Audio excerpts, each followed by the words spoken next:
Hello everyone and welcome back. This time we're looking at a helicopter accident near Spring Branch, Texas. It began as a short charity flight. The plan was to fly over a golf event, drop golf balls for the fundraiser, and return. But the flight never made it that far. Within minutes, the helicopter came down in a residential area. Both people on board were killed. In this video, we'll go through what happened step by step. We'll look at the aircraft, the purpose of the flight, what investigators found, and why the final answer was still not simple. April 29th, 2024, Spring Branch, Texas. A home-built experimental helicopter was in the air for a short charity flight. The aircraft was supposed to take part in a golf ball drop for an event nearby. But before that drop was completed, the helicopter came down in a residential area. The video shows only the final moment. What we do not see is the full sequence that led up to it. According to investigators, the helicopter had already turned away from the planned drop area. The recovered flight track suggested it may have been heading back toward the departure airport. Then the track ended near the crash site. From this point, the investigation had to answer one main question. Why did a short charity flight end so suddenly?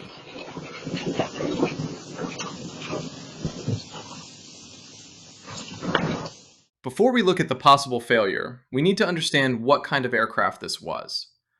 The helicopter was a vertical Hummingbird 260L, and it was registered as an experimental aircraft, which means it was built from a kit rather than delivered as a standard production helicopter. That detail is important. It does not mean the helicopter was automatically unsafe, and it does not mean the accident was inevitable, but it does change what investigators have to look at. They need to know how the aircraft was built, what parts were installed, how the fuel system was maintained, and whether anything had been changed over the years. And in this case, that became one of the biggest limits of the investigation. The current maintenance records were not available, so instead of having a clear record of the helicopter's recent history, investigators had to work with a heavily burned wreckage and an incomplete paper trail. The next part of the investigation was the flight track, and this is where the picture becomes incomplete. The recorded data did not capture the very beginning of the flight. The first point showed the helicopter already in the air, about 4.3 miles northeast of the departure airport. From there, the helicopter was still near the planned drop area, but it did not continue the flight in a normal, completed pattern. The track showed it moving southwest, then turning southeast, before the data ended near the accident site. That detail matters because investigators could not prove the exact intended path from the data alone. But the final track suggested the helicopter may have been turning back toward the departure airport before it came down. So by this point, the investigation had two important facts. The drop had not been completed, and the flight path appeared to end during a possible return. The question was, why? And this is where we have to be careful. The video shows the final moment, and the flight track shows only part of the route, but neither one by itself tells us exactly why the helicopter lost the ability to continue the flight. So the next question is the most important one in this investigation. Was there a mechanical failure, a fuel problem, or something else that left the pilot with very little time to recover? The investigation eventually pointed toward one main event. The engine likely lost power before the helicopter reached the ground. That is important because a helicopter does not need much time or distance for a problem like that to become critical, especially at low altitude and close to a residential area. The final report described it as a total loss of engine power, followed by a forced landing and impact with terrain. But the difficult part is that investigators could not determine exactly why that power loss happened. So this was not a case where the report found one broken part and gave a simple answer. The evidence pointed to a loss of power, but the cause of that loss remained undetermined. This is where the case becomes harder to read.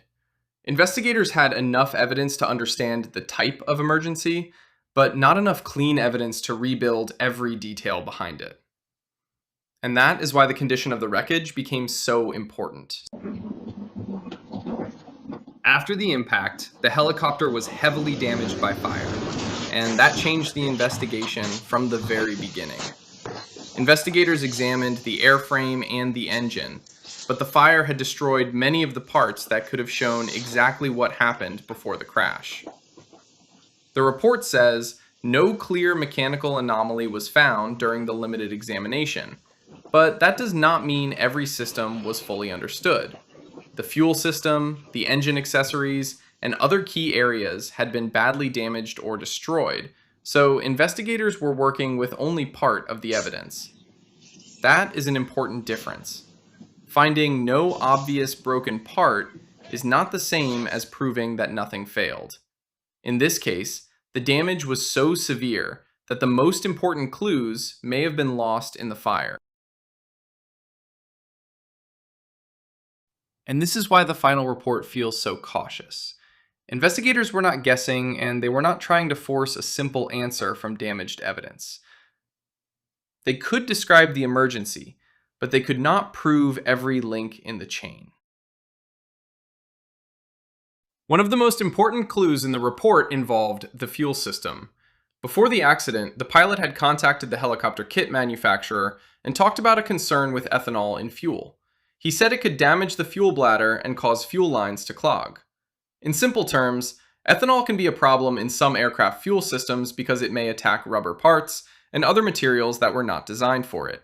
If that happens, the fuel system can deteriorate, and in the wrong situation, fuel flow can be affected. But this is the part where the wording matters. Investigators did not prove that ethanol caused this accident. The fire damage was too severe to confirm that. So the fuel system became a serious possible factor, but not a confirmed cause.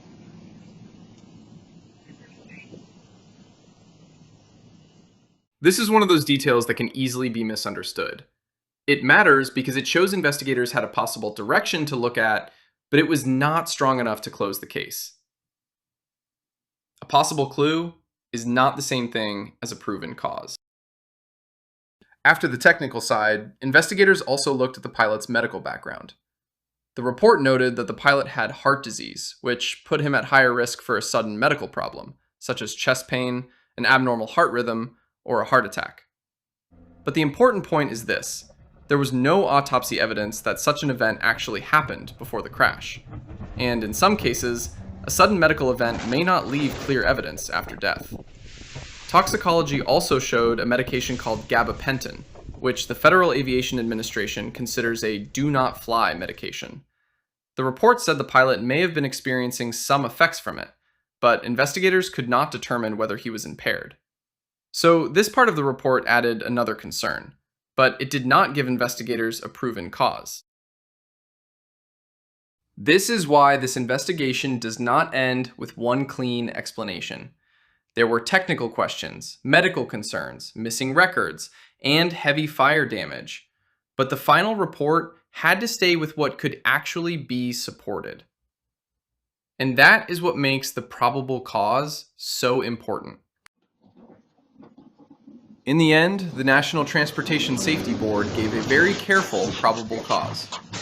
The accident was caused by a total loss of engine power for undetermined reasons, followed by a forced landing and impact with terrain. That wording is important. It tells us what investigators believe happened in the final phase of the flight, but it also tells us what they could not prove. They could not identify one confirmed mechanical failure, one confirmed fuel system failure, or one confirmed medical event that explained the loss of power. So the final answer was limited, but still meaningful. The helicopter lost power, the pilot was forced into an emergency situation, and the evidence left after the crash was not enough to show exactly why that emergency began.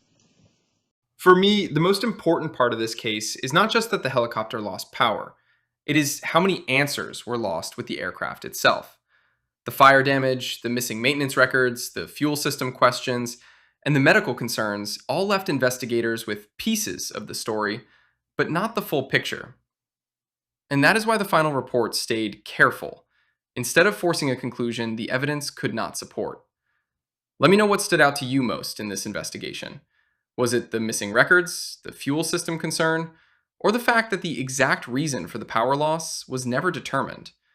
Write your thoughts in the comments, and if you want more aviation accident breakdowns based on official reports, Make sure to subscribe to the channel.